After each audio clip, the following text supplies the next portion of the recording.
Hello friends, welcome back to my channel. আজকে আমি Bengali fish curry স্টাইলে বানাবো। তার জন্য আমি মাছ কিনেছি। এই মাছ এনাকে আমরা দাদু বলে ডাকি, এর নাম সোনা দাদু।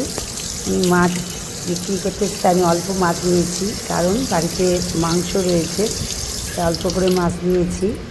মাছটাকে এবার ধোবো, পরিষ্কার করে ধুয়ে লবণ হলুদ মাখিয়ে।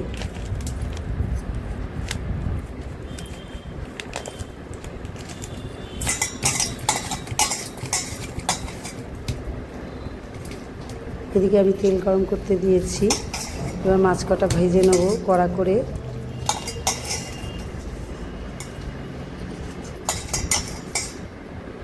এদিকে ভাইকে খেতে দিয়েছি, তাড়াতাড়ি করছি, একটা মাছ ভেজে হলেও ভাইকে দিয়ে দেব, কারণ ভাই মাংস খাবে না বলছে। তেল গরম হয়ে গেছে, এবার মাছগুলো ছাড়বো। মাছগুলো কড়া করে ভেজে তুলে নেব।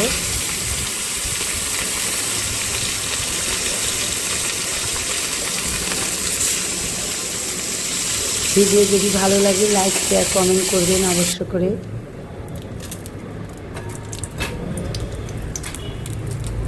শুকনো লঙ্কা ফোড়ন দিলাম, 5 ফোড়ন দিলাম। ভাজা ভাজা হয়ে গেছে মশলাটা, এবার পেঁয়াজ বাটা দেব।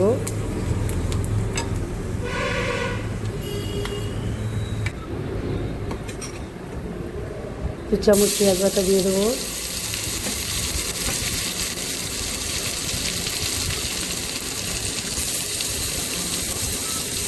তারপরে টমেটো বাটাটা দেবো, দিয়ে একটু নাড়াচাড়া করবো ভালো করে, যেন মশলার গন্ধটা চলে যায়। টমেটো পেস্ট দিলাম,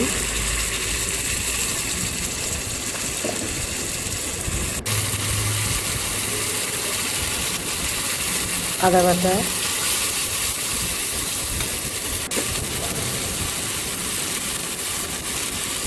লঙ্কা বাটা, কাঁচা লঙ্কা,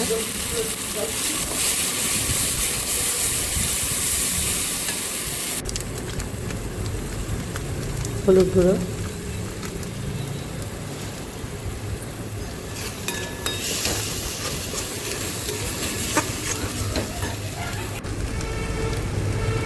লঙ্কার গুঁড়ো। এটা ঝাল লঙ্কার গুঁড়ো না, এটা কালারের গুঁড়ো।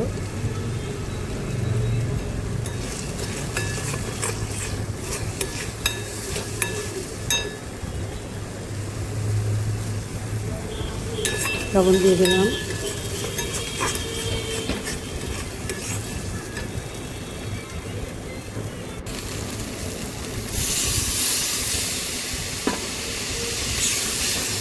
জল দিয়ে দিলাম, ফুটবে।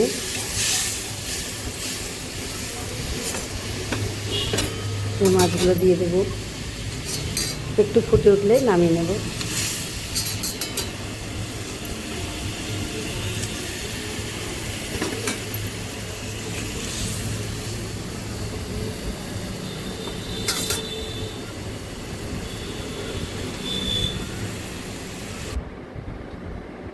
হয়ে গেল মাছ রান্না। বেঙ্গলি ফিশ কারি ভিলেজ স্টাইলে এরকম করে বাড়িতে বানান আর খান, দারুণ লাগে খেতে, ভালোই লেগেছে আমার। এবার ভাত বাড়া হয়ে গেছে, আমি গ্রেভি বেশি করে নেব না, কারণ আমার একটু প্রবলেম আছে, তাই আমি শুধু মাছ দিয়ে খাবো।